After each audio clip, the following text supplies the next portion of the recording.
So I'm going to do a read aloud from this really fun book.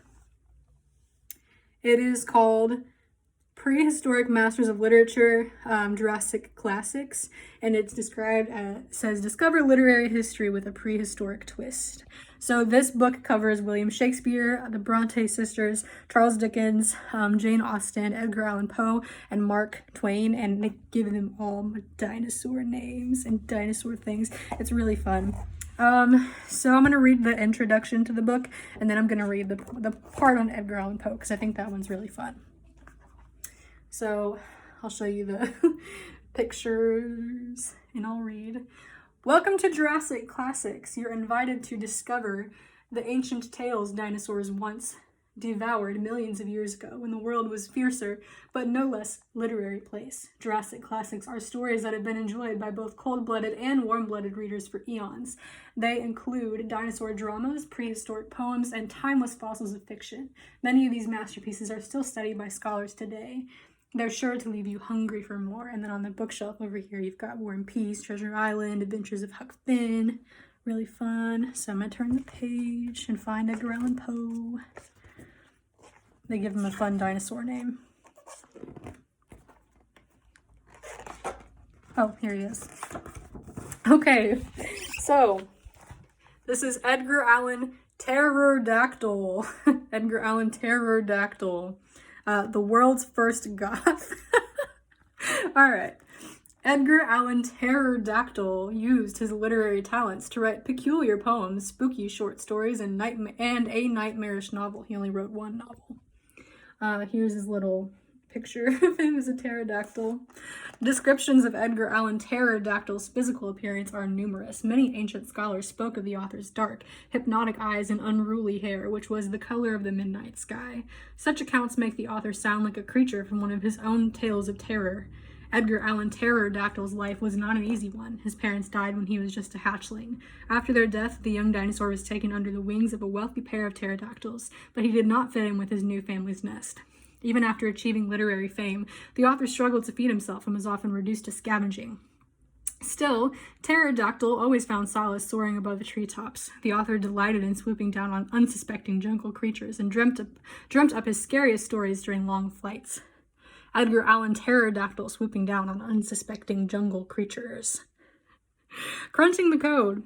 Edgar Allan Terrordactyl was devoted to secret codes. In his day, dinosaurs would build secret messages using sticks, stones, bones, and leaves. Terrordactyl was famous for solving codes simply by eating them. His short story, The Gold Bug, featured a character who must solve a leaf and stick code in order to find buried treasure. Okay, moving on. Here's a little picture. Themes of tragedy and beauty were often intertwined in Terrordactyl's writing. The Raven remains the author's most famous work and one of the most well-known poems of all time. Its magic lies in the deep connection between the poem's setting, a gloomy cave, and its main character, a mourning stegosaurus. The dark setting highlights the struggles of its main character. Dinosaur herds of all species celebrated Terrordactyl as a master of melancholy. And then there's a little side note. Who done it? He done it. A dark and strange mind such as Terrordactyl's was destined to stretch the boundaries of fiction. It was the author's love of thrills and chills that led to create a new type of tale, the detective story. The Murders in the Rue Morgue, a short story about a dinosaur who solves two mysterious murders, would inspire all detective tales to come, including Sir Arthur Conan Doyle's Sherlock Holmes stories. Then we have a little copy of the Raven here. A mysterious raven and a dinosaur haunted by memories of his lost love share a poetic conversation. And it gives you the characters, the lonely Stegosaurus, who is a melancholy dinosaur mourning his lost love. And you get the Raven, the Stegosaurus's enigmatic and wise visitor. So I'm going to read this little rendition of the Raven that they have in here. I'll show you the picture first. This is supposed to be the narrator sitting in his chamber, mourning his love. Once upon a midnight moody, while I sat alone, sad and broody, I thought about my lost love, the gruesome beauty I adore, the one I call Vile Valentine, the one who owns this heart of mine. She is my deadly darling, my exquisite eyesore, my grumpy, lumpy love, that fair stegosaurus named Lenore. I thought of her and nothing more. Then, outside I heard a rapping, the most obnoxious tap-tapping. What sort of rude beast would dare to bother me in my lair? I had hoped to mope in private, and so tried hard to ignore the tap-tapping, the endless exasperating rapping at my door. Give me silence and nothing more. This is the raven coming in and knocking everything over. Suddenly, a thing with feathers, on the wings of wild and stormy weather, crashed through my cave's stately decor. I watched as he thrashed my haven. A black bird is night. A bird black as night, a raven. Let me grieve in peace, I said with a roar. The raven simply said, and nevermore. The bird had the strange nobility of those with secret ability. Might he possess a magic that could help me find Lenore? I clenched each claw and tried to put aside my silly pride. When shall I see my lethal love, that stegosaurus that I adore? The bird said again, nevermore. So now he's thinking. The same response, a most cruel trick, surely meant to tease the heartsick. Why must he keep repeating nevermore? I see this is a game. All his answers shall be the same. I must ask a different question. This time I shall be pleased, unlike before.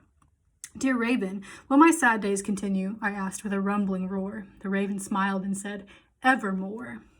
The game had become absurd. The bird now spoke different words. I began to wail, and feeling my heart start to fail, I knew then that I would never see again my beautiful bonehead, my exquisite eyesore, my shabby, crabby sweetie, my Lenore. I whispered quietly, nevermore.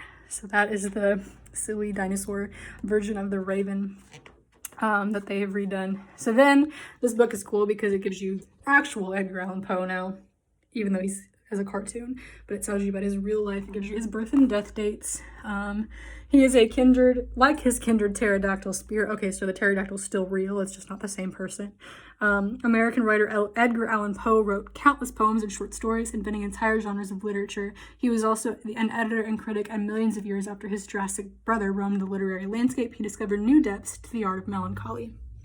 It gives you his biography, which is the same as the dinosaur one, just without the dinosaur stuff. And then it gives you his popular works, Annabel Lee, the narrative of Arthur Gordon Pym of Nantucket, The Fall of the House of Usher, The Murders of Rube Morrick, and The Telltale Heart. So that was really fun. I wanted to do a read aloud from that. Some of the other ones are funny too. I thought about doing Shakespeare, but I thought the Poe one was really funny. So that's it.